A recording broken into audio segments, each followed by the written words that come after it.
Hello students, welcome to super grades. My name is Abhishek और आज मैं आप सभी के लिए बहुत ही इंपॉर्टेंट यहाँ पर सेशन लेकर आया हूँ। मतलब ये सेशन जो देख लेगा उसका अपकमिंग पॉलिटिकल साइंस का सीयूटी का जो एग्जामिनेशन है वो यहाँ पर बहुत अच्छा जाएगा।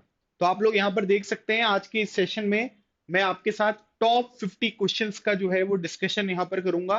पॉलिटिकल साइंस के होंगे और ये रिपीटेटिव यहाँ पर क्वेश्चंस हैं, मतलब ये बार बार आपके एग्जामिनेशन में रिपीट होते हुए आपको दिखाई दे रहे हैं। तो आपके एग्जामिनेशन जितनी बार यहां पर हुए हैं, 2 बार उसमें से ऑनलाइन एग्जामिनेशन हुआ है, 1 बार ऑफलाइन एग्जामिनेशन हुआ है। सभी क्वेश्चन पेपर को देखने के बाद मैंने कुछ टॉपिक से यहाँ पर क्वेश्चन निकाले हैं जो प्रीवियस ईयर एग्जामिनेशन के हैं, जिनका मैं आपके साथ डिस्कशन यहाँ पर करूंगा। और इस पर्टिकुलर सेशन से आपको टॉप 50 क्वेश्चंस मिलेंगे जो आपके पेपर में आपको यहाँ पर देखने को मिलेंगे। पूरा पेपर नहीं मिलेगा, लेकिन बहुत सारे क्वेश्चन इस सेशन से आपके पेपर में आने वाले हैं। अदरवाइज आप यहाँ पर ये देख सकते हो कि आपको 50 टॉपिक्स जो है वो यहाँ पर मैं बता दूंगा जिनसे एग्जामिनेशन में क्वेश्चन पूछे जा सकते हैं, जिनको प्रिपेयर करके आप अपने पॉलिटिकल साइंस की प्रिपरेशन को बहुत आसानी से कंक्लूड कर सकते हो। ठीक है, चलिए शुरू करते हैं। आज का हमारा पहला क्वेश्चन देखिए दिया हुआ है। यहाँ पर आपके प्राइम मिनिस्टर हैं और उनका टाइम पीरियड है। ये क्वेश्चन आपके एग्जामिनेशन में आया हुआ है। यहां से हमको ये सीखना है कि 1989 के बाद जब नेशनल फ्रंट की गवर्नमेंट बनी थी उसके बाद अभी तक कौन कौन से प्राइम मिनिस्टर हैं, उनका सीक्वेंस यहाँ पर क्या है, उनकी क्रोनोलॉजी क्या है, और वो किस टाइम पीरियड पर जो है वो गवर्नमेंट का फॉर्मेशन किया, प्राइम मिनिस्टर बने, कौन से फ्रंट की गवर्नमेंट थी, किसने किसको सपोर्ट किया। ये एक इंपॉर्टेंट टॉपिक है जहां से आप अपने एग्जामिनेशन में क्वेश्चन देखोगे। सबसे पहले अगर हम देखेंगे तो एच डी देवगौड़ा जून 1996 में बने। फिर उसके बाद अगर आप देखोगे मनमोहन सिंह जी 2004 से 2014, तो ए का जो है वो यहाँ पर 2 आएगा। ए का 2 मतलब option number 1 is the right answer. I K Gujral B का 3 हो गया।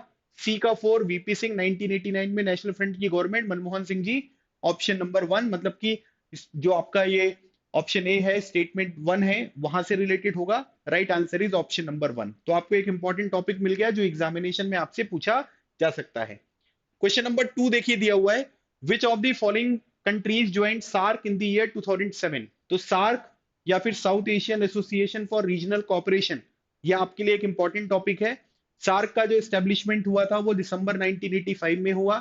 आज के टाइम पीरियड पर अगर हम देखेंगे तो टोटल 8 कंट्रीज आपको देखने को मिलेंगी, लेकिन जब इसका फाउंडेशन हुआ था तो 2000, ठीक है, मतलब जब इसका फाउंडेशन हुआ था 2007 से पहले, है ना, क्योंकि अफगानिस्तान ने जो है वो 2007 में ज्वाइन कर लिया था, तो इसकी मेंबरशिप जो है वो 7 से 8 हो गई थी।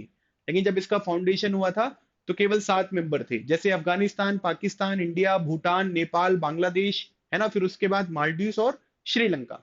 फिर यहीं से अगर हम देखेंगे तो हमें साफ्ता के बारे में भी थोड़ा याद रखना है, साउथ एशियन, ठीक है, फ्री ट्रेड एरिया, जो कि 2004 में यहाँ पर साइन किया गया था और 2006 में जो है वो यहाँ पर इफेक्ट में आया। अब यहीं से अगर हम देखेंगे तो सार्क की जो सबसे लास्ट में यहाँ पर मीटिंग हुई थी काठमांडू में, उसके बारे में आप लोग यहाँ पर याद रख सकते हैं, क्योंकि उसके बाद से कोई मीटिंग यहाँ पर नहीं हुई है। तो ये भी एक इंपॉर्टेंट टॉपिक है जो साउथ एशिया से सार्क से रिलेटेड क्वेश्चन आपके पेपर में दे सकता है। क्वेश्चन नंबर 3 देखिए दिया हुआ है, यहाँ पर यूनाइटेड नेशन की इंपॉर्टेंट जो यहाँ पर कॉन्फ्रेंसेस हुई हैं उनके फाउंडेशन के लिए उसके बारे में बात हो रही है। जैसे सबसे पहले अगर आप देखोगे तो अटलांटिक चार्टर 1941 में, तेहरान कॉन्फ्रेंस 1943 में, और उसके बाद अगर आप देखेंगे तो एक आपको मिलेगी याल्टा कॉन्फ्रेंस 1945 में। सैन फ्रांसिस्को डिक्लेरेशन भी 1945 का है। टोटल 51 फाउंडिंग कंट्रीज आपको देखने को मिलेगी। 24 अक्टूबर 1945 को इसका एस्टेब्लिशमेंट हुआ। सेक्रेटरिएट जो है वो आपको देखने को मिलेगा कहां पर, न्यूयॉर्क में, और इंडिया ने इसको ज्वाइन किया था 30 अक्टूबर 1945। सिक्योरिटी काउंसिल में टोटल 15 मेंबर होते हैं, 5 परमानेंट 10 नॉन परमानेंट मेंबर। पहले इसमें केवल 11 मेंबर होते थे, लेकिन 1965 में 4 मेंबर्स यहाँ पर बढ़ गए, तो टोटल यहाँ पर कितने हो गए, 15। वीटो पावर जो है वो केवल परमानेंट मेंबर्स के पास आपको देखने को मिलेगी। जो नॉन परमानेंट मेंबर्स होते हैं वो केवल 2 साल के लिए इलेक्ट होते हैं, और उनका रीअपॉइंटमेंट जो है वो यहाँ पर इमीडिएट नहीं होता है, बाद में भले हो सकता है, लेकिन जैसे अगर मान लीजिए कि अभी मेरा टेन्योर खत्म हुआ है नॉन परमानेंट मेंबर वाला, तो एकदम से जो है वो दोबारा रिन्यू नहीं होगा। अब यहाँ पर अगर आप देखोगे तो बिग 3 के बारे में बात करी गई है, तो इसमें फ्रैंकलिन डी रूजवेल्ट आपको मिलेंगे जिन्होंने यूनाइटेड नेशन टर्म दिया है, स्टालिन मिलेंगे, चर्चिल मिलेंगे। तो इस क्वेश्चन का राइट आंसर होगा ऑप्शन नंबर 2। तो यूनाइटेड नेशन का बेसिक इंफॉर्मेशन जो है वो मैंने आपको रिवाइज करा दिया। क्वेश्चन नंबर 4 देखेंगे, यहाँ पर आपसे पूछा गया है इंडिजिनस ट्राइब और उनकी लोकेशन के बारे में। दुनिया भर में अगर हम देखेंगे तो टोटल जो इंडिजिनस ट्राइब है उसका नंबर है 30 करोड़। और इंडिया में अगर आप देखोगे तो इसी इंडिजिनस ट्राइब को हम लोग यहाँ पर क्या बोलते हैं, या इंडिजिनस पीपल जो लोग हैं इनको क्या बोलते हैं, इन्हें हम लोग शेड्यूल्ड ट्राइब के नाम से जानते हैं। कुछ रीजन्स आपको मिलेंगे, जैसे अगर आप देखोगे तो आपको मिलेगा क्यूना ट्राइब। तो क्यूना ट्राइब जो है वो आपको मिलती है east of the Panama Canal. Cordillera region अगर आप देखोगे तो ये आपको मिलेगा फिलीपींस में। चिटगोंग हिल ट्रैक्ट जो है वो मिलेगा बांग्लादेश में। और मपूचे जो आपको देखने को मिलेगा ये मिलेगा आपको चिली में। तो इसके हिसाब से अगर हम देखेंगे तो देखो बी का वन, तो बी का वन केवल एक ही ऑप्शन में है, तो ए का हो गया 3, बी का हो गया 1, सी का हो गया 4 और डी का हो गया 2। अब यहाँ पर आपसे ये पूछा जा सकता है कि world council of indigenous people जो है इसका एस्टेब्लिशमेंट कब हुआ, 1975 में। और याद रखिएगा यहाँ पर आपको एक चीज और पूछी जा सकती है कि क्या ये यूनाइटेड नेशन का एक कंसल्टेटिव एनजीओ है, तो इसका मतलब है हाँ। ठीक है, तो ये पॉइंट भी आपको ध्यान रखना है, ये लोकेशंस आपसे पूछी जा सकती हैं जो प्रीवियसली भी यहाँ पर पूछी गई हैं। अगला क्वेश्चन देखेंगे हम लोग, क्वेश्चन नंबर 5। क्योटो प्रोटोकॉल के बारे में यहाँ पर बात हो रही है। अब क्योटो प्रोटोकॉल जो है वो साइन हुआ था 1997 में। इंडिया ने इसको साइन किया था अगस्त 2002 में। और ये इफेक्ट में आया था 2005 में।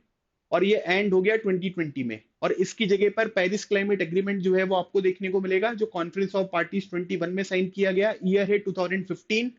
और इंडिया ने इसको साइन किया था 2 अक्टूबर 2016 को।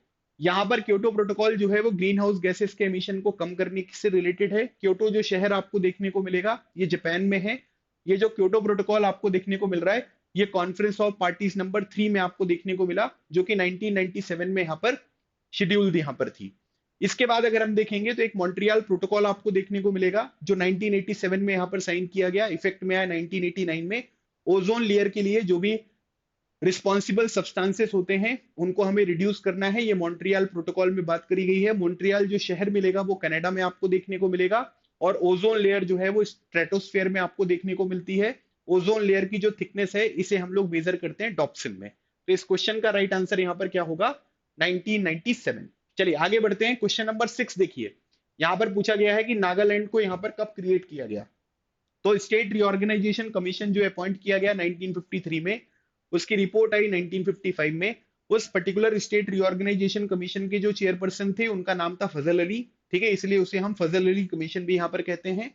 उसके रिकमेंडेशन पर 14 स्टेट्स और 6 यूनियन टेरिटरीज का फॉर्मेशन 1 नवंबर 1956 को यहाँ पर किया गया। 1960 में गुजरात और महाराष्ट्र 2 स्टेट बने बॉम्बे से अलग होकर। फिर उसके बाद 1963 में हमने नागालैंड को जो है वो स्टेटहुड यहाँ पर प्रोवाइड किया। 1966 में अगर आप देखोगे तो पंजाब और हरियाणा बने। 1972 में अगर आप देखोगे तो मेघालय, ठीक है, मणिपुर और त्रिपुरा, इनको स्टेटहुड यहाँ पर प्रोवाइड किया गया। 1975 में जो है वो सिक्किम बना। फिर उसके बाद अगर आप देखोगे तो 1987 में मिजोरम और अरुणाचल प्रदेश आपको देखने को मिलेंगे। फिर 2000 में छत्तीसगढ़ मध्य प्रदेश से अलग होकर, झारखंड बिहार से अलग होकर, और उत्तरांचल प्रदेश जिसे हम आज उत्तराखंड के नाम से जानते हैं उत्तर प्रदेश से अलग होकर यहाँ पर बना।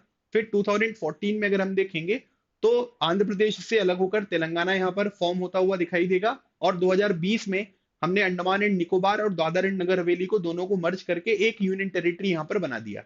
इससे पहले अगर हम देखेंगे तो 2019 में जम्मू कश्मीर जो स्टेट है वहां से 2 यूनियन टेरिटरीज का इमरजेंस आपको देखने को मिलेगा, एक को लद्दाख बोलते हैं, एक को जम्मू कश्मीर बोलते हैं। So right answer is option number 2। और आज के टाइम पीरियड पर हमारे देश में 28 स्टेट्स और 8 यूनियन टेरिटरी जो है जो आपको देखने को मिलेंगे।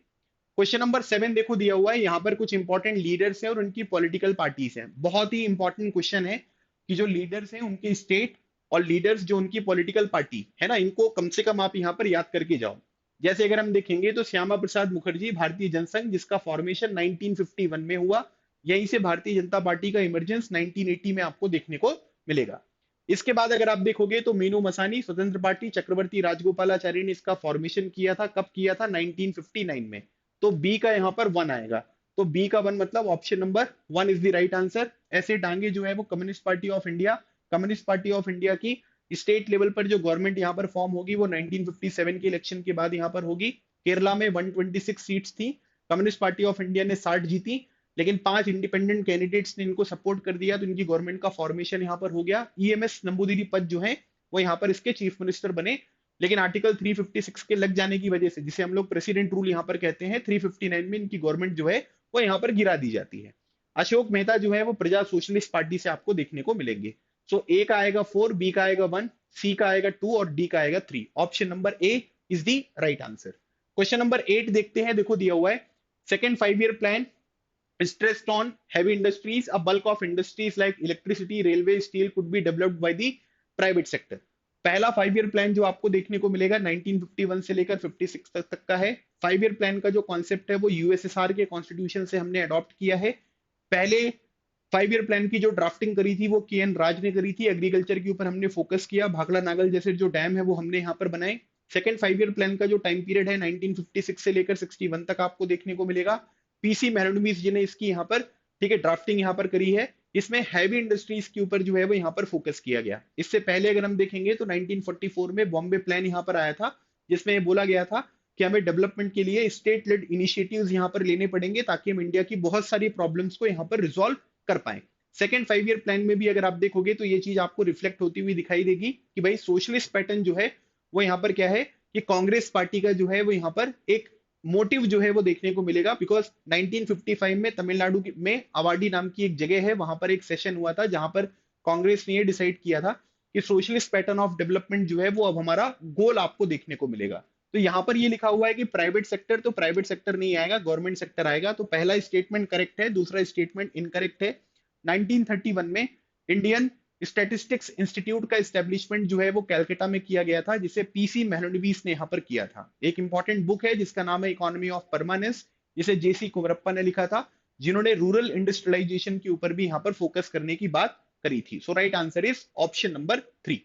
क्वेश्चन नंबर 9 दिया हुआ है शिमला एग्रीमेंट। तो शिमला एग्रीमेंट यहाँ पर कब साइन हुआ? देखो सबसे पहले अगर हम देखेंगे तो पंचशील एग्रीमेंट 29 अप्रैल 1954 को पंडित जवाहरलाल नेहरू और जोई इल्लई के बीच में साइन किया गया। इंडस वाटर ट्रीटी 1960 में पंडित जवाहरलाल नेहरू और अयूब खान के बीच में साइन किया गया, और इसका जो ब्रोकर था वो वर्ल्ड बैंक था।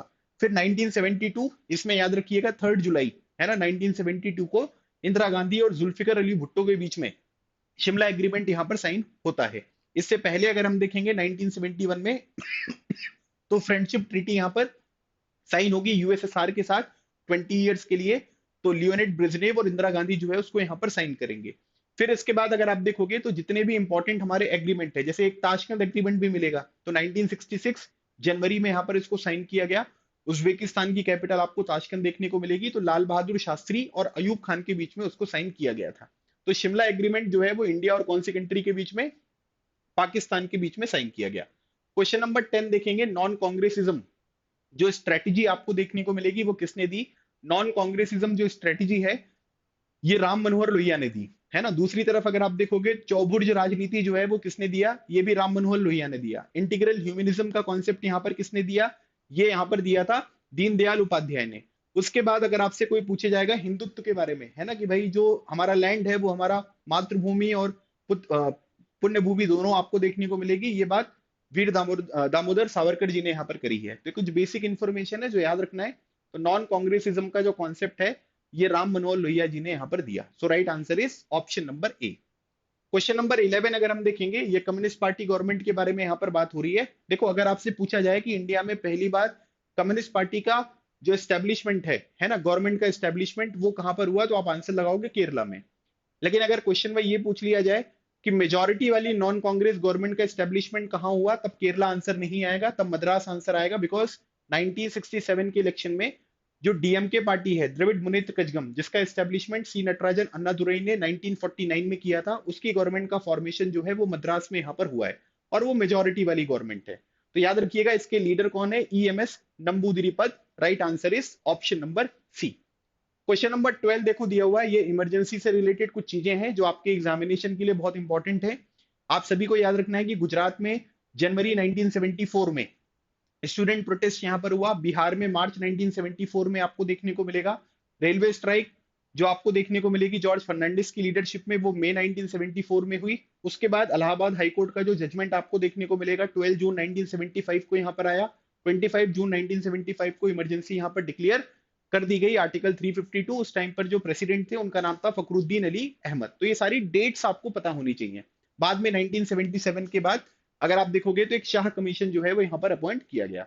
तो गुजरात में जो प्रोटेस्ट आपको देखने को मिलेगी जनवरी 1975 4।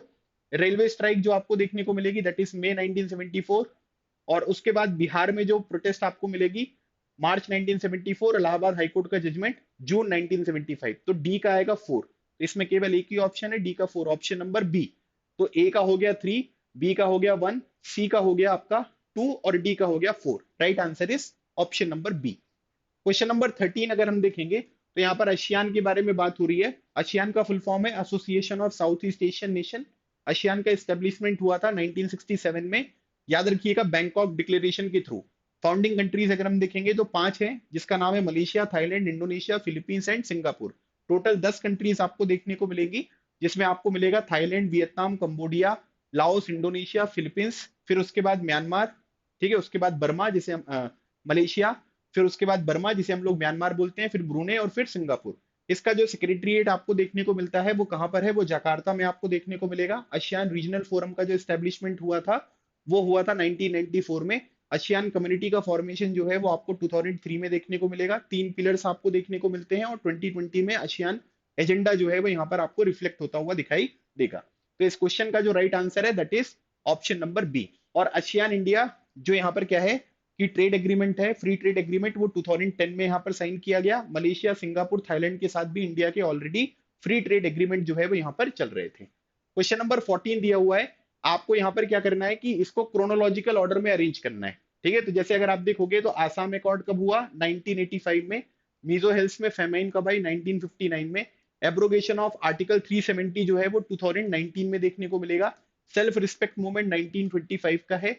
और 1966 में जो है वो पंजाब और हरियाणा का क्रिएशन आपको देखने को मिलेगा। तो रीजनल एस्पिरेशन वाले चैप्टर में जम्मू कश्मीर की टाइमलाइन, पंजाब की टाइमलाइन और नॉर्थ ईस्ट में भी जो अलग अलग तरीके की डेवलपमेंट है, ठीक है, जैसे अगर मैं आपसे पूछूं कमेंट सेक्शन में आंसर करिएगा कि मिजो नेशनल फ्रंट ने वायलेंट जो प्रोटेस्ट है वो यहाँ पर कौन से ईयर से स्टार्ट करी थी, इसका आंसर आप मुझे कमेंट सेक्शन में बता दीजिए। तो इस क्वेश्चन का जो राइट आंसर होगा, सबसे पहले आएगा ई, है ना, उसके बाद आएगा सी।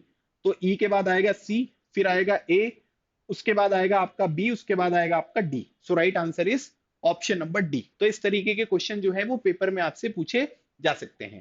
क्वेश्चन नंबर 15 देखो यहां पर दिया है कि who among the following leader of China visited India at the time of the Tibetan conflict. चलो, तो सबसे पहले अगर हम चाइनीज रिवॉल्यूशन देखेंगे तो वो 1949 में हुआ। तिब्बत के ऊपर चाइना का कंट्रोल 1950 में स्टेब्लिश हुआ। 1950 में दलाई लामा के साथ, ठीक है, जोउ इनलई जो है वो इंडिया यहाँ पर आए थे। उन्होंने तिब्बत की कंडीशन पंडित जवाहरलाल नेहरू को बताई। फिर उसके बाद अगर हम देखेंगे तो यहाँ पर क्या हुआ कि 1958 में तिब्बत में आर्म्ड अपराइजिंग यहाँ पर हुई, है ना, उसकी वजह से फिर चाइना ने उसको सप्रेस किया। 1962 में इंडिया के साथ जो है वो वॉर आपको देखने को मिलेगा। 1972 में अगर आप देखोगे तो चाइना ने यूएस के साथ रिलेशन अपने स्टैब्लिश किए। रिचर्ड निक्सन ने जो है वो यहाँ पर चाइना में विजिट करी। हेनरी किसिंजर ने 1971 में यहाँ पर विजिट करी। ठीक है, ये पॉइंट आपको ध्यान रखना है। इसके बाद अगर आप देखोगे तो 1973 में 4 मॉडर्नाइजेशन प्लान आपको देखने को मिलेगा, जो इनलाई ने किया। 1978 में ओपन डोर पॉलिसी जो है वो यहाँ पर शुरू करी गई, जो डेंग जिपिंग ने यहाँ पर करी। 1982 में एग्रीकल्चर का प्राइवेटाइजेशन किया गया। 1998 में इंडस्ट्रीज का प्राइवेटाइजेशन किया गया। 2001 में चाइना जो है वो वर्ल्ड ट्रेड ऑर्गेनाइजेशन का मेंबर यहाँ पर बनेगा। और 2040 तक चाइना जो है वो यूएसए को रिप्लेस करके दुनिया की सबसे बड़ी इकोनॉमी यहाँ पर बन जाएगा। ठीक है, तो कुछ बेसिक इंफॉर्मेशन है जो आपको ध्यान रखनी है चाइना से रिलेटेड। Option number C is the right answer. 16 देखो दिया हुआ है कि 5वें जनरल इलेक्शन जो है वो लोकसभा में कब हुए। देखो, पहला जनरल इलेक्शन जो है वो अक्टूबर 1951 से फरवरी 1952 के बीच में हुआ। दूसरा जनरल इलेक्शन जो है वो 1957, तीसरा 1962, चौथा 1967, पांचवा जो है वो 1971। अब उसमें मंथ पूछ रहे हैं आपसे, तो 1971 से भी आंसर हो जाएगा, लेकिन आपको मंथ भी जो है वो यहाँ पर याद रखना है। यही 5th जो जनरल इलेक्शन है, यहाँ पर क्या हुआ था, यहीं पर गरीबी हटाओ का जो है वो नारा इंदिरा गांधी ने यहाँ पर दिया था। 1971 के बाद जो 6 जनरल इलेक्शन होंगे वो 1977 में होंगे। फिर अगले जो इलेक्शन आपको देखने को मिलेंगे वो 1980 में होंगे। फिर 1984 में आपको देखने को मिलेंगे। फिर 1989 में मिलेंगे। फिर 1991 में इलेक्शन यहाँ पर मिलेगा। फिर 1996 में यहाँ पर मिलेगा। फिर 1998 में मिलेगा। फिर 9 में मिलेगा। फिर 2004 में मिलेगा। फिर 9, 14, है ना, फिर उसके बाद 19, फिर 24। आए समझ में? कमेंट सेक्शन में ये बताओ कि 2024 में कौन से नंबर का लोकसभा इलेक्शन है जो यहाँ पर कंडक्ट हुआ है। Right answer is B. Question number 17 देखते हैं। यहाँ पर देखो, ये National Front alliance, Mandal commission, backward and minority, ठीक है, एम्प्लॉइज फेडरेशन और शाहबानो केस। तो शाहबानो केस है 1985 का, ठीक है। नेशनल फ्रंट अलायंस आपको देखने को मिलेगा 1989, जिसको बीजेपी ने और लेफ्ट फ्रंट ने जो है वो गवर्नमेंट के बाहर से जो है वो सपोर्ट किया था, मतलब गवर्नमेंट में यहाँ पर ज्वाइन नहीं किया। मंडल कमीशन अगर आप देखोगे तो 1978 79, अच्छा ठीक है, इसको हटा देते हैं, क्योंकि यहाँ पर क्या होता है कि मंडल कमीशन से रिलेटेड ना काफी सारे ईयर हैं। रीजन क्या है कि गवर्नमेंट ने अनाउंस किया था 1978 में कि हम मंडल कमीशन बनाएंगे। 1 जनवरी 1979 को मंडल कमीशन बन गया। इसकी रिपोर्ट आई 1980 में। विश्वनाथ प्रताप सिंह जी की नेशनल फ्रंट की गवर्नमेंट ने 1990 में 27% रिजर्वेशन की जो पॉलिसी है उसे यहाँ पर इंप्लीमेंट कर दिया। फिर इंदिरा साहनी केस आपको नवंबर 1992 में देखने को मिलेगा। Backward and minority communities employees federation आपको देखने को मिलेगा 1978 में, ठीक है। तो इसको यहाँ पर थोड़ा सा हमें चेंज करना है। ये नेशनल फ्रंट अलायंस आपको देखने को मिलेगा, मंडल कमीशन को 1980, और ये बेमसेफ 1978, और बहुजन समाज पार्टी का फॉर्मेशन 1984 में हुआ। तो नेशनल अलायंस ए का हो जाएगा आपका 3, उसके बाद बी का हो जाएगा आपका 4, ठीक है, सी का हो जाएगा आपका 1, और डी का हो जाएगा आपका 2, ठीक है। शाह बानो केस 1985, और 1991 में राजीव गांधी जी का असैसिनेशन हुआ था। दिसंबर 1992 में बाबरी मस्जिद को डिमोलिश यहाँ पर किया गया। क्वेश्चन नंबर 18 देखिए दिया हुआ है, यहाँ पर कुछ लीडर्स हैं और उनके स्टेट्स हैं, ठीक है। बहुत इंपॉर्टेंट है, ऐसे क्वेश्चन आपके पेपर में बहुत यहाँ पर पूछे जाते हैं कि आपको यहाँ पर क्या करना है कि लीडर्स और उनके स्टेट्स। मैं आपको एक लॉजिक बता रहा हूँ, ठीक है। अभी तक मैंने इतने क्वेश्चन जो आपके साथ यहाँ पर डिस्कस किए, इसमें मैंने आपको ये बताया कि आपको रिवीजन जो है वो यहाँ पर किस तरीके से करना है, और इन टॉपिक्स को आपको किस तरीके से कवर यहाँ पर करना है, ठीक है। तो एस निजलिंगप्पा जो आपको देखने को मिलेंगे ये कर्नाटक से हैं, कर्पूरी ठाकुर बिहार से हैं, सी नटराजन अन्नादुरई तमिलनाडु से, वीवी गिरी आंध्र प्रदेश। तो ए का 1, बी का 2, सी का 3, डी का 4। अब एस निजलिंगप्पा जो है, जब इंदिरा गांधी जी को मेन कांग्रेस पार्टी से बाहर निकाला गया था तो ये जो है वो क्या थे, ये कांग्रेस के प्रेसिडेंट थे। जैसे पंडित जवाहरलाल नेहरू की डेथ हुई थी तो के कामराज जो है वो कांग्रेस के प्रेसिडेंट थे। जब इमरजेंसी यहाँ पर लगी थी तो डी के बरुआ जो है वो कांग्रेस के प्रेसिडेंट थे। ये सब चीजें आपको ध्यान रखनी है। कर्पूरी ठाकुर जी को भारत रत्न यहाँ पर मिल चुका है, बिहार से है, बिहार के चीफ मिनिस्टर रह चुके हैं, ओबीसी रिजर्वेशन के ऊपर काम किया है। और इसके बाद अगर आप देखोगे तो इन्होंने हिंदी को भी प्रमोट करने के लिए काफी ज्यादा काम किया। सी नटराजन अन्नादुरई पहले अगर आप देखोगे तो डीएके पार्टी में थे, डीके पार्टी से पहले जस्टिस पार्टी में थे, बाद में 1949 में तमिलनाडु में इन्होंने द्रविड़ मुनेत्र कजगम डीएमके पार्टी का फॉर्मेशन किया। वीवी गिरी जी को 1969 के प्रेसिडेंशियल इलेक्शन में, ठीक है, इंदिरा गांधी जी ने सपोर्ट किया, प्रेसिडेंट बने। वैसे ही आंध्र प्रदेश के आपको देखने को मिलेंगे। Right answer is option number ए। चलो क्वेश्चन नंबर 19 यहाँ पर दिया हुआ है, world Social forum. World Social forum जो है ये यहाँ पर अपोज करता है नियो लिबरल ग्लोबलाइजेशन को। Very important. तो नियो लिबरल ग्लोबलाइजेशन को जो है वो यहाँ पर क्या करता है, ये यहाँ पर अपोज करता है। मतलब सारी की सारी जो गवर्नमेंट वगैरह की रिस्ट्रिक्शंस हैं वो खत्म कर दोगे, गवर्नमेंट का रोल यहाँ पर खत्म कर दोगे, तो बहुत सारी कम्युनिटीज ऐसी हैं, बहुत सारे सेक्शन के लोग ऐसे हैं जिनको कोई बेनिफिट नहीं होगा। तो हमें उनको भी बेनिफिट जो है वो यहाँ पर क्या करना चाहिए, वो बेनिफिट यहाँ पर प्रोवाइड करना चाहिए। इसके बारे में बात करी गई है। तो वर्ल्ड सोशल फोरम की पहली मीटिंग जो आपको देखने को मिलेगी 2001 में, वो कहां पर हुई थी, वो हुई थी ब्राजील के पोर्ट एल्ग्रे में, ठीक है, जो कि 2001 में हुई। और फोर्थ जो मीटिंग आपको देखने को मिलेगी वो कहां पर हुई थी, वो मुंबई में हुई थी। आपको ये बताना है कि इसकी जो लेटेस्ट मीटिंग है वो कहां पर हुई है, कमेंट सेक्शन में आंसर कर दीजिए। तो World Social Forum is a global platform, बिल्कुल ठीक है। WSF is the platform which support all the form of globalisation, ठीक है, तो सभी फॉर्म को नहीं करता है, तो नियो लिबरल ग्लोबलाइजेशन को ही अपोज करता है। ये स्टेटमेंट जो है वो दूसरा वाला गलत है, पहला वाला स्टेटमेंट जो है वो करेक्ट है, दूसरा स्टेटमेंट जो है वो इनकरेक्ट आपको देखने को मिलेगा। चलिए क्वेश्चन नंबर 20 देखिए।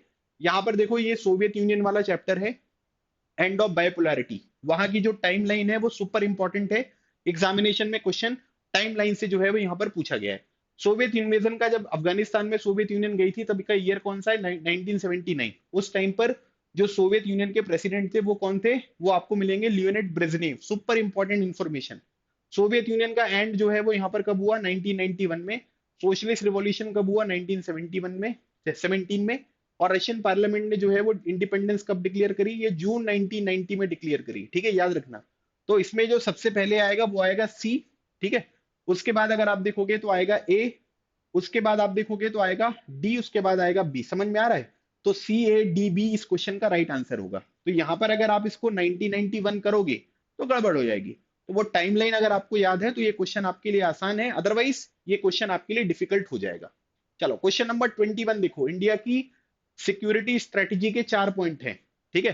पहला ये है कि भैया हमें अपनी जो मिलिट्री पावर है उसको स्ट्रॉन्ग करना है, दूसरा इकोनॉमी वगैरह को भी स्ट्रॉन्ग करना है, तीसरा जो इंटरनेशनल ऑर्गेनाइजेशन है, इंस्टीट्यूशन है, उनको स्ट्रेंथन करना है, और चौथा आपको देखने को मिलेगा कि हमें लोगों को गरीबी से बाहर निकालना है, क्योंकि लोग अगर गरीब रहेंगे तो टेररिस्ट एक्टिविटीज वगैरह में उनका इन्वॉल्वमेंट जो है वो बढ़ने की, है ना, वल्नरेबिलिटी जो है वो आपको ज्यादा देखने को मिलेगी।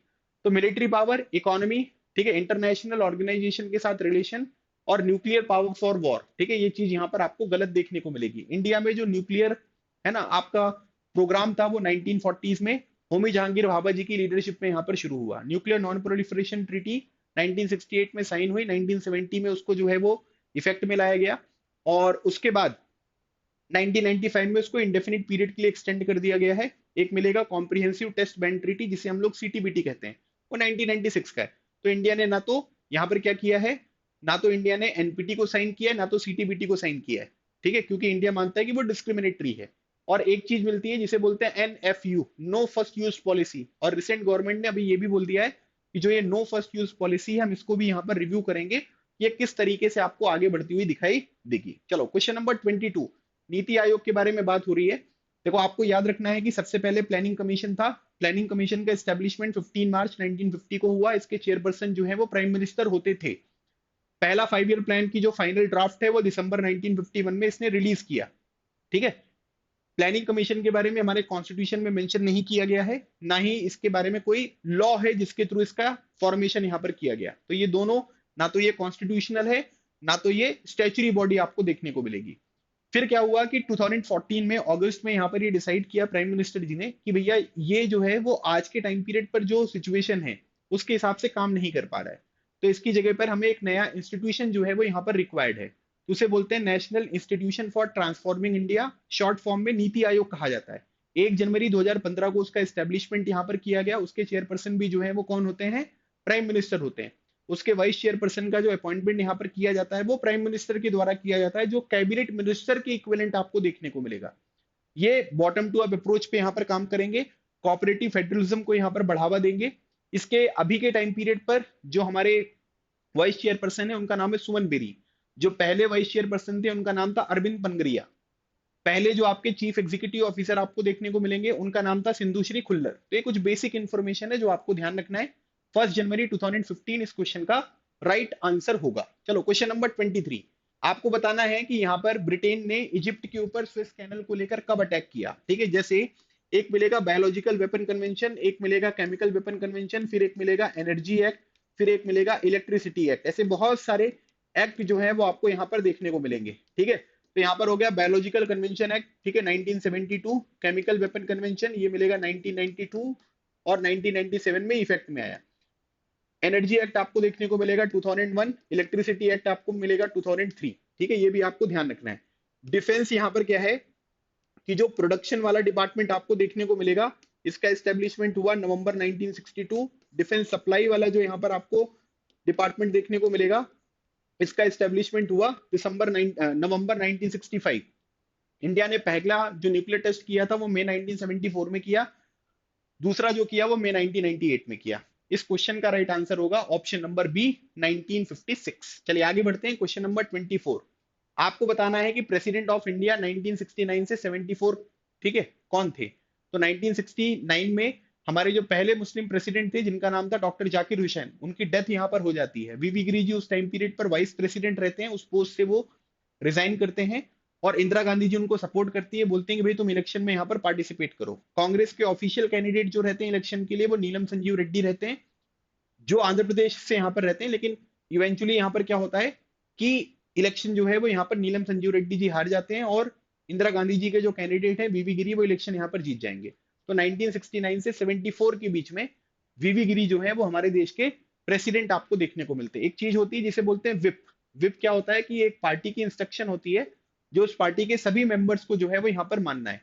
तो उस टाइम पीरियड पर जब इलेक्शन हो रहा था तो यहाँ पर क्या थे, आपको देखने को मिलेंगे जो कांग्रेस प्रेसिडेंट थे उन्होंने एक विप जारी करी कि भैया सब लोगों को नीलम संजीव रेड्डी को वोट डालना है, और इंदिरा गांधी जी ने बोला कंसाइज वोट, जिसको जिसको वोट डालना है वो यहाँ पर वोट डाले, ठीक है। और इवेंचुअली जो है वो वीवी गिरी जी इलेक्शन यहाँ पर जीत जाएंगे। चलिए आगे बढ़ते हैं, question number 25। Political party DMK का फॉर्मेशन, देखो यहाँ पर अकाली दल का फॉर्मेशन 1920, कांग्रेस का फॉर्मेशन 1980, स्वतंत्र पार्टी का फॉर्मेशन 1959, बहुजन समाज पार्टी का फॉर्मेशन 1984, ठीक है। और उसके बाद भारतीय जनसंघ का formation 1951, communist party of India का फॉर्मेशन 1920, जनता पार्टी का फॉर्मेशन 1977, जनता दल का फॉर्मेशन 1988। ठीक है, आया समझ में? ये सारी पॉलिटिकल पार्टी जो है वो हमने जय हिंद कर दी। तो आपसे पूछा गया है कि 1949 में, ठीक है, कौन है? ये है सी नटराजन अन्नादुरई, जो तमिलनाडु के पहले चीफ मिनिस्टर भी आपको देखने को मिलेंगे। क्वेश्चन नंबर 26, लिस्बन ट्रीटी के बारे में बात हो रही, तो यूरोपियन यूनियन के बारे में बात हो रही भैया, है ना। यूरोपियन यूनियन में पार्लियामेंट वाले जो इलेक्शन है वो पहली बार कब हुए? 1979। ठीक है, उसके बाद उनको नोबेल प्राइज जो है वो यहाँ पर कब मिला? नोबेल प्राइज यहाँ पर मिला 2012 में। Organisation of European economic corporation का establishment 1948, council of Europe 1949, European economic community वो आपको देखने को मिलेगा 1957, ट्रीटी ऑफ मास्ट्रिच 7 फरवरी 1992।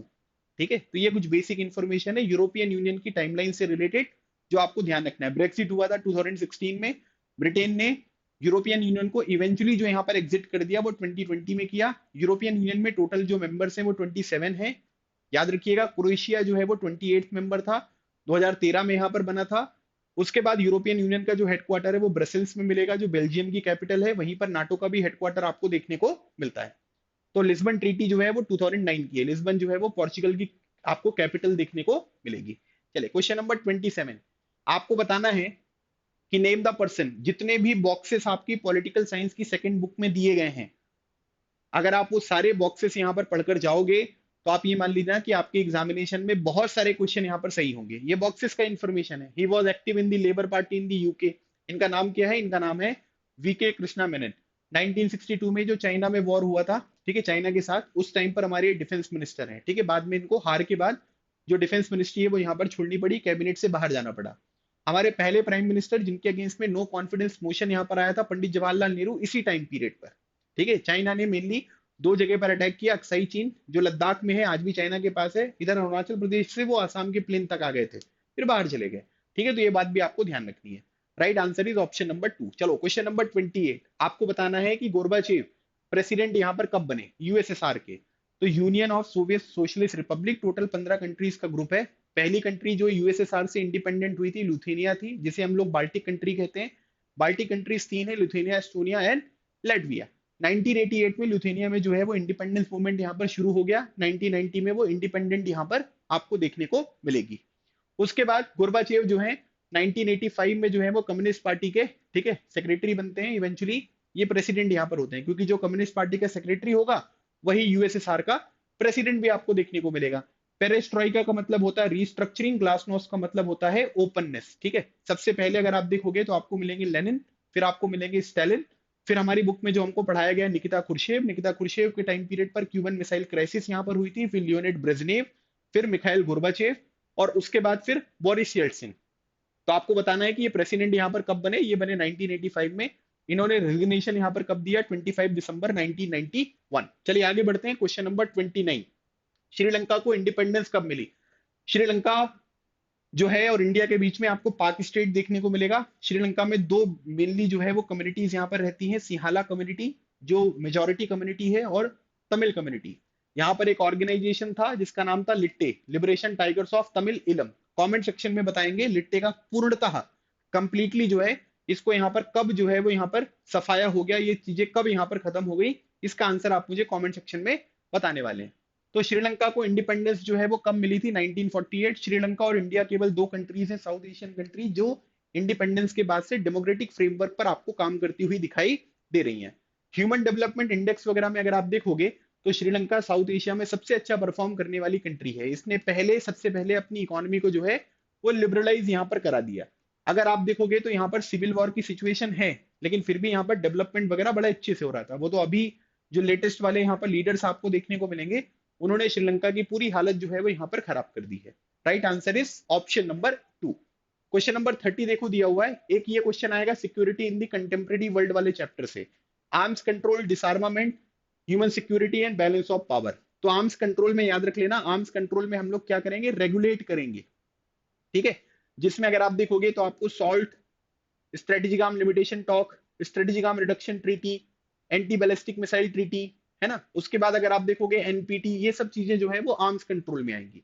डिसआर्मामेंट पे अगर आप देखोगे तो biological weapon convention, chemical weapon convention, ये सब डिसआर्मामेंट। डिसआर्मामेंट का मतलब ये होता है गिव अप करना। तो ए का 3 बी का 4, देखो ए का 3 बी का 4 दो ऑप्शन है। ह्यूमन सिक्योरिटी अगर आप देखोगे तो इसमें हम लोग क्या करेंगे, protection of communities, balance of power, building of militaries. ठीक है, तो ए का जो है वो हो गया 3, बी का 4 हो गया, सी का अगर आप देखोगे तो 1 हो गया। तो राइट आंसर क्या है इसका, ऑप्शन नंबर 2। ऑप्शन नंबर 2 इस क्वेश्चन का राइट आंसर है। क्वेश्चन नंबर 31 देखो, इमरजेंसी जो है वो यहाँ पर कब प्रोक्लेम करी गई। देखो इमरजेंसी के टाइम पीरियड पर एक कॉन्स्टिट्यूशनल अमेंडमेंट आया था जिसका नाम है 42nd कॉन्स्टिट्यूशनल अमेंडमेंट एक्ट 1976। इसने हमारे प्रेम्बल में चेंज किया, सोशलिस्ट, सेकुलर, इंटीग्रिटी, ये 3 शब्द हमारे प्रेम्बल में ऐड किए गए। प्रेम्बल हमारा केवल एक ही बार जो है वो यहाँ पर अमेंड किया गया है। साथ ही साथ अगर आप देखोगे तो इन्होंने जो पार्लियामेंट का टाइम पीरियड है वो 6 साल का कर दिया, और इसमें इन्होंने ये भी बताया कि भाई अगर इमरजेंसी जैसी कोई सिचुएशन यहाँ पर हो जाती है तो 1 साल जो है ये टेन्योर यहाँ पर आगे बढ़ सकता है। प्रेस सेंसरशिप, प्रिवेंटिव डिटेंशन, ये सब चीजें आपको देखने को मिलेंगी। इमरजेंसी के लिए जो आर्टिकल आपको देखने को मिलेगा वो हुआ 352, है ना। इसमें इंटरनल डिस्टर्बेंस के बेसिस पे जो है वो इमरजेंसी यहाँ पर लगाई गई, है ना। बाद में 44 कॉन्स्टिट्यूशनल अमेंडमेंट एक्ट वगैरह से हमने कुछ चेंजेस किए। ये जो इंटरनल डिस्टर्बेंस था इसको आर्म्ड रिबेलियन में चेंज कर दिया, और अब अगर इमरजेंसी लगाना है तो यूनियन कैबिनेट को रिटर्न में जो है वो प्रेसिडेंट को देना पड़ेगा। ठीक है, तो 25 जून 1975 को जो है वो यहाँ पर इमरजेंसी प्रोक्लेम करी गई। प्रेसिडेंट थे Fakhruddin Ali Ahmed. Right answer is option number 3। चलो क्वेश्चन नंबर 32, बैमसेफ का फुल फॉर्म आपको बताना है। ठीक है, तो बैमसेफ का जो फुल फॉर्म है इसे बोलते हैं हम लोग backward and minority community employees federation. ठीक है, ऑप्शन नंबर 3। याद रखिएगा बैमसेफ से ही बीएसपी मिलेगा, बहुजन समाज पार्टी। ठीक है, तो दलित और ओबीसी की जो पॉलिटिक्स है वो आपके एग्जामिनेशन के लिए बहुत इंपॉर्टेंट है। और बहुजन समाज पार्टी को पॉलिटिकल सक्सेस जो है वो सबसे पहली बार कहां पर मिली थी, उत्तर प्रदेश में आपको देखने को मिलेगी। बहुजन समाज पार्टी के जो फाउंडर है वो कौन है, वो काशीराम। बैमसेप के फाउंडर कौन है, काशीराम। डीएस4 दलित शोषित समाज संघर्ष समिति, इसके फाउंडर कौन है, काशीराम जी। ठीक है, ये बात आपको ध्यान रखना है। इस क्वेश्चन का राइट आंसर क्या है, backward and minority communities employees federation. चलो क्वेश्चन नंबर 33, स्टार्ट का फुल फॉर्म बताना है। देखो यहां पर आपको मिलेगा सॉल्ट 1, ठीक है, फिर आपको मिलेगा सॉल्ट नंबर 2। ठीक है, ये आपका देखो ये आपको देखने को मिल रहा है सॉल्ट 1। ठीक है, स्ट्रेटेजिक आर्म लिमिटेशन टॉक। ठीक है, सॉल्ट में भी 2 चीजें हैं, है ना। एक यहाँ पर हुआ था, कब साइन हुआ था, 1972 में, एक हुआ था 1979 में। एक आपको देखने को मिलेगा start, strategic arm reduction treaty. पहली वाली साइन हुई थी 1991, दूसरी वाली साइन हुई थी 1993। फिर आपको देखने को मिलेगा एंटी बैलिस्टिक मिसाइल ट्रीटी, ये कब हुई थी, 1972। फिर आपको देखने को मिलेगा एनपीटी। ठीक है, तो एनपीटी जो है वो यहाँ पर 1968 में साइन हुई, 1970 में इफेक्ट में आई, इंडेफिनिट पीरियड के लिए एक्सटेंड किया 1995। तो ट्रीटी देखो केवल एक में ही लिखा है। So right answer is option number 2। ठीक है, option number 2 is the right answer. चलो क्वेश्चन नंबर 34, यूएनडीपी का फुल फॉर्म, ऐसे आपसे यूएनएचसीआर का फुल फॉर्म, यूएनएचआरसी का फुल फॉर्म। ठीक है, फिर उसके बाद जो इसका एक ऑर्गन है इकोनॉमिक एंड सोशल काउंसिल, जिसमें 54 मेंबर्स होते हैं, 3 साल के लिए सभी मेंबर जो है वो इलेक्ट होते हैं। ये थोड़ा सा आपको ध्यान रखना है। इंटरनेशनल कोर्ट ऑफ जस्टिस के जो मेंबर्स होते हैं उन्हें कौन इलेक्ट करता है, जनरल असेंबली करती है, सिक्योरिटी काउंसिल करती है, और कितनी मेजोरिटी से करती है, कमेंट सेक्शन में बताइएगा। यूएनडीपी का फुल फॉर्म जो है इसे बोलते हैं यूनाइटेड नेशन, ठीक है, डेवलपमेंट प्रोग्राम, जिसका हेडक्वार्टर आपको कहां पर मिलेगा, न्यूयॉर्क में। डब्ल्यूएचओ का हेडक्वार्टर कहां पर है, जिनेवा में। इंटरनेशनल लेबर ऑर्गेनाइजेशन का हेडक्वार्टर कहां पर है, जिनेवा में। यूनेस्को का हेडक्वार्टर कहां पर है, पेरिस में। तो ऐसे कुछ बेसिक इंफॉर्मेशन जो है वो आपको प्रिपेयर करनी है। चलो क्वेश्चन नंबर 35, यहां पर आपसे खासी ट्राइब के बारे में पूछा जा रहा है। ठीक है, जैसे खासी ट्राइब हो गया, ऐसे ही आप लोगों से, ठीक है, यहाँ पर क्या है, बोडो ट्राइब पूछ सकते हैं, है ना। कार्बीस जो है वो यहाँ पर आपसे पूछ सकते हैं। फिर उसके बाद यहाँ पर क्या है कि दिमसासास जो आपको देखने को मिलेंगे वो पूछ सकते हैं। एक आपको चकमा ट्राइब जो है वो यहाँ पर पूछ सकते हैं। तो चकमा ट्राइब कहाँ पर मिलेगी, ये मिलेगी अरुणाचल प्रदेश और मिजोरम में। ठीक है, ये हो गया अरुणाचल प्रदेश, मिजोरम।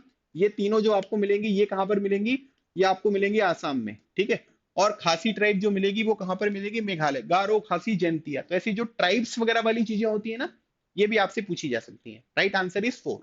क्वेश्चन नंबर 36, आपको बताना है कि इनमें से कौन सा क्वेश्चन है जो आपको यहाँ पर सही देखने को मिल रहा है। ठीक है, मतलब कौन सा स्टेटमेंट है जो यहाँ पर क्या है, जो आपका बिल्कुल सही है। तो इलेक्शन कमीशन ऑफ इंडिया के बारे में बात हो रही है। ठीक है, तो इलेक्शन कमीशन ऑफ इंडिया के बारे में अगर आप देखोगे तो इलेक्शन कमीशन ऑफ इंडिया का एस्टेब्लिशमेंट 25 जनवरी 1950 को हुआ था। इसी वजह से नेशनल वोटर्स डे हम 25 जनवरी को यहाँ पर मनाते हैं। स्टेटमेंट गलत है।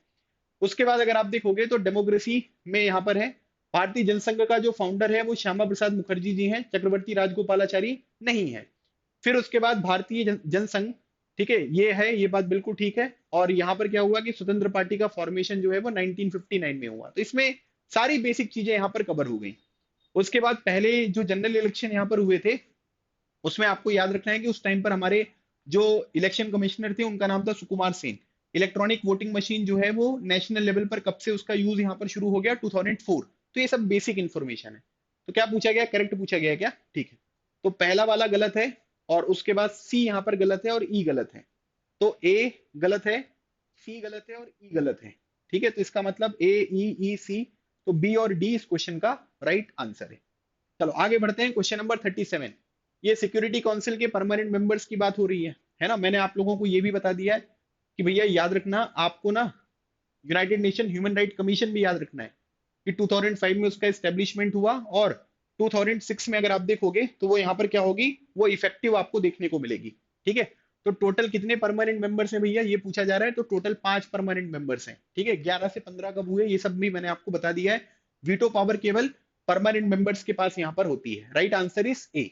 क्वेश्चन नंबर 38 दिया हुआ है, कम्युनिस्ट पार्टी। तो कम्युनिस्ट पार्टी का एस्टेब्लिशमेंट हुआ था 1920s में। फिर उसने कांग्रेस के साथ पहले काम करते थे, फिर अलग हो गए। फिर कम्युनिस्ट पार्टी ऑफ इंडिया और communist party of India Marxist 1964 में, क्योंकि communist party of India USSR को सपोर्ट करते थे, और communist party of India Marxist वाले जो हैं वो चाइना को सपोर्ट करते थे। और कम्युनिस्ट पार्टी ऑफ इंडिया क्योंकि यूएसएसआर को सपोर्ट करते थे, इसलिए उनकी जो है वो कांग्रेस के साथ अच्छी दोस्ती थी। तो कम्युनिस्ट पार्टी ऑफ इंडिया और communist party of India Marxist, ये डिवीजन कब हुआ, ये स्प्लिट कब हुई, 1964। फिर कम्युनिस्ट पार्टी ऑफ इंडिया से अगली जो यहाँ पर पार्टी बनेगी वो बनेगी communist party of India Marxist Leninist. Charu Majumdar ji का नाम आपको याद रखना है, कालू सान्याल का नाम आपको यहाँ पर याद रखना है। वो चीज कब हुई, वो 1969 में आपको देखने को मिलेगी। तो कम्युनिस्ट पार्टी सोशलिस्ट पार्टी के जो है वो ऑफशूट यहाँ पर नहीं है, ये बात बिल्कुल ठीक है। 1974 में students in Gujarat started an agitation against unemployment, ये स्टेटमेंट गलत है ना। क्यों, क्योंकि वहां पर हाई प्राइजेस से जो है वो यहाँ पर क्या हुआ था कि पूरा का पूरा प्रोटेस्ट जो है वो यहाँ पर शुरू हुआ। जयप्रकाश नारायण जी ने डिक्लाइन कर दिया नेहरू जी के कैबिनेट को ज्वाइन करने में, बिल्कुल ठीक है। करेक्ट पूछा गया है तो बी और डी बिल्कुल करेक्ट है, ठीक है। क्योंकि ए वाला और सी वाला गलत है, तो बी और डी इस क्वेश्चन का राइट आंसर है। चलो 39 देखो, यहाँ पर कुछ इंपॉर्टेंट ईयर्स हैं। जैसे नाटो का एस्टेब्लिशमेंट हुआ, ठीक है, 12 कंट्रीज के द्वारा, अप्रैल 1949। आज अगर आप नाटो में देखोगे तो टोटल 32 कंट्रीज हैं। नाटो का हेडक्वार्टर कहां पर है, ब्रसेल्स में।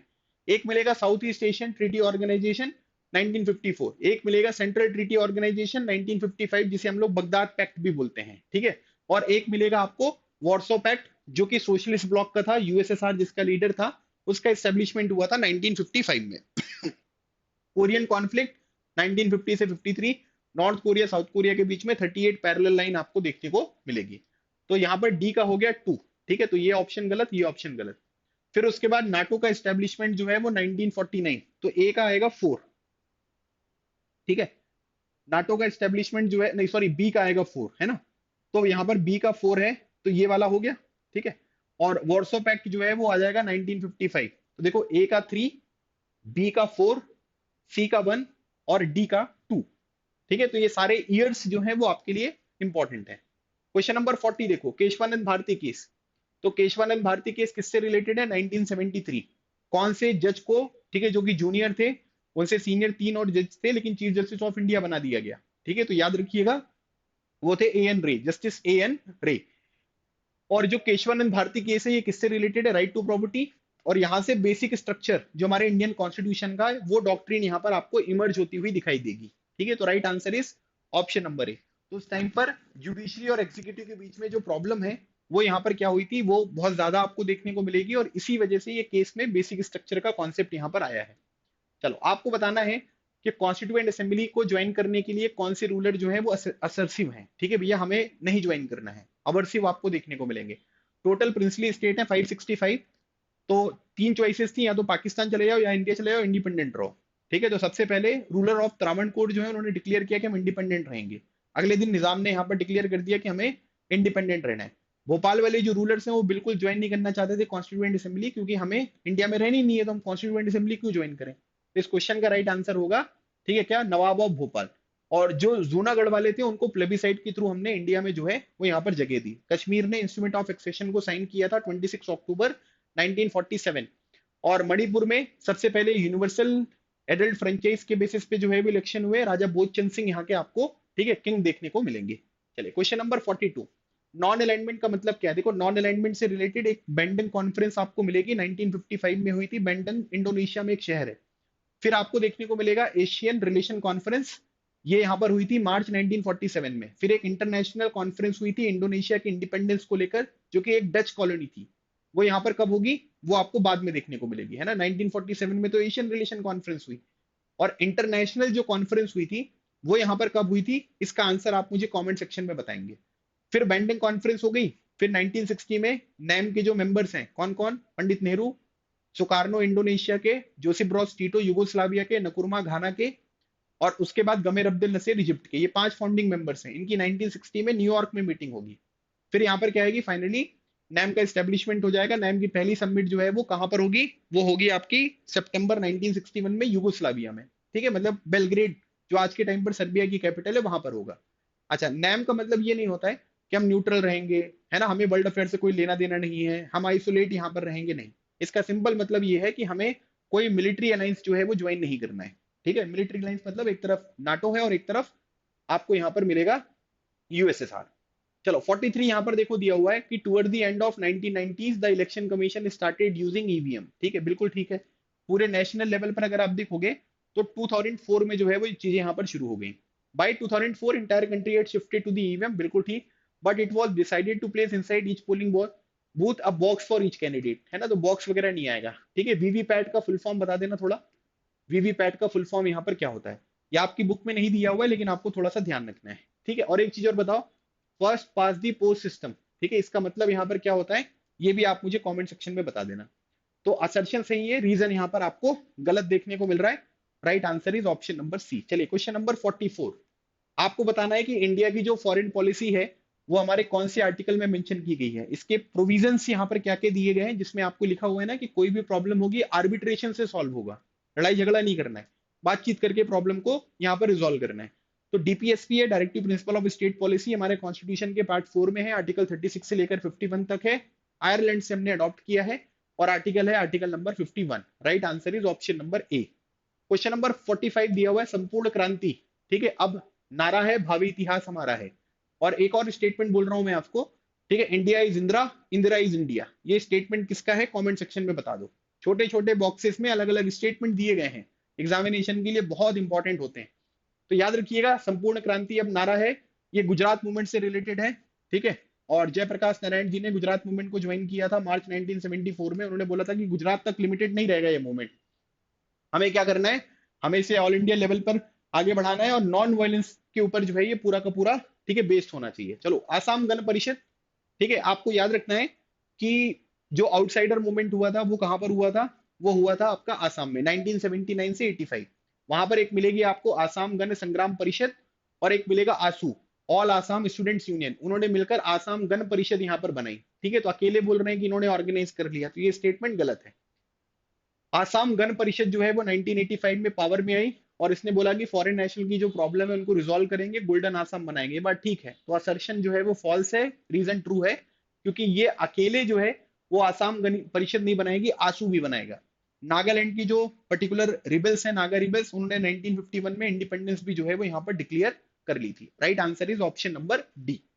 तो नॉर्थ ईस्ट वाला जो सेगमेंट है वो अच्छे से कवर करना है। आपको बताना है, देखो ये नेम के लीडर हैं, नेम के लीडर मैच करने को आएंगे या ऐसे भी पूछ लेंगे, तो आपको बस ये ध्यान रखना है कि अगर आपको कंट्रीज पता है तो आपको कोई प्रॉब्लम यहाँ पर नहीं होगी। एक आपको फुल फॉर्म याद रखना है जिसे बोलते हैं new international economic order, NIEO, ठीक है। तो इनका नाम क्या है, इनका नाम है Nkrumah, option number B. Question number 48 दिया हुआ है, आपको बताना है कि 2008 में किसने मोनार्की जो है वो एबॉलिश करी और डेमोक्रेटिक रिपब्लिक बने। ध्यान से पढ़ना, 2008 में भूटान जो है वो कॉन्स्टिट्यूशनल मोनार्की यहां पर बना था, ठीक है। लेकिन 2008 में डेमोक्रेटिक रिपब्लिक कौन बना, नेपाल। और नेपाल का नया कॉन्स्टिट्यूशन कब आया, 2015। आप मुझे बताइए कि दुर्गा थापा, ठीक है, किससे रिलेटेड है, कमेंट सेक्शन में इसका आंसर करिए। तो ये कौन सी कंट्री है, ये है नेपाल। मालदीव्स में सल्तनत रूल कब जो है वो यहाँ पर खत्म हुआ, 1968 में, ठीक है, ये पॉइंट भी आपको ध्यान रखना है। चलो question number 49, nine secretary general of United nation, आपसे 8th में पूछा जा सकता है, 7th भी पूछा जा सकता है ना। 8th अगर आप देखोगे बान की मून, 7th आप देखोगे तो यहाँ पर कौन मिलेंगे, आपको मिलेंगे घाना के, ठीक है, Kofi Annan.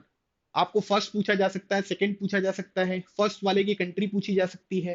Cuban missile crisis के टाइम पर यूनाइटेड नेशन सेक्रेटरी जनरल कौन थे? यू थान, जो पहले एशियन है। सेकंड एशियन कौन है? उनका नाम है बान की मून। कौन सी कंट्री से है? साउथ कोरिया से। ये यहाँ पर पोर्चुगल से हैं, ठीक है, पोर्चुगल के प्राइम मिनिस्टर भी रह चुके हैं, इनका नाम है अंटीनो ग्यूटरस, ठीक है। मतलब जो लेटेस्ट वाले हैं वो अभी कौन से नंबर के हैं? वो 9th नंबर के हैं। चलो question number 50, UNF triple C का फुल फॉर्म, ठीक है। तो आपको रियो समिट याद रखना है, जहां से बहुत सारी चीजें हैं। एजेंडा 20 बनाया, कॉमन बट डिफरेंशिएटेड रिस्पॉन्सिबिलिटी का कॉन्सेप्ट यहाँ पर आया, वहीं पर यूएनएफ ट्रिपल सी आया, United nation framework convention on the climate change, तो 1992 में आया। 1994 में जो है ये इफेक्ट में आपको देखने को मिलेगा। तो United nation framework convention on, connection नहीं आएगा, कनेक्शन नहीं आएगा, ठीक है, फोरम नहीं आएगा, तो ये एलिमिनेट हो गया। तो right answer is option number ए। तो ये थे गाइज आपके 50 क्वेश्चंस जो मैंने आपके साथ डिस्कस किए। मुझे ऐसा लगता है कि अगर आप इन पर्टिकुलर 50 टॉपिक्स को या इस पूरे के पूरे सेशन को भी यहाँ पर अच्छे से देख लेते हो, तो आपके एग्जामिनेशन में इस पर्टिकुलर सेशन से बहुत सारे क्वेश्चन है जो एग्जामिनेशन में पूछे जाएंगे। सेशन कैसा लगा कमेंट सेक्शन में जरूर बताइएगा। कोई डाउट है, कोई और सेशन की अगर आपको डिमांड है, तो वो चीज भी आप कमेंट सेक्शन में जरूर मेंशन करें। This is all about today session. Next session में एक नए टॉपिक के साथ फिर मिलेंगे। तब तक keep smiling and keep preparing. लगे रहो, एग्जाम क्लियर करो। Thank you so much. जय हिंद।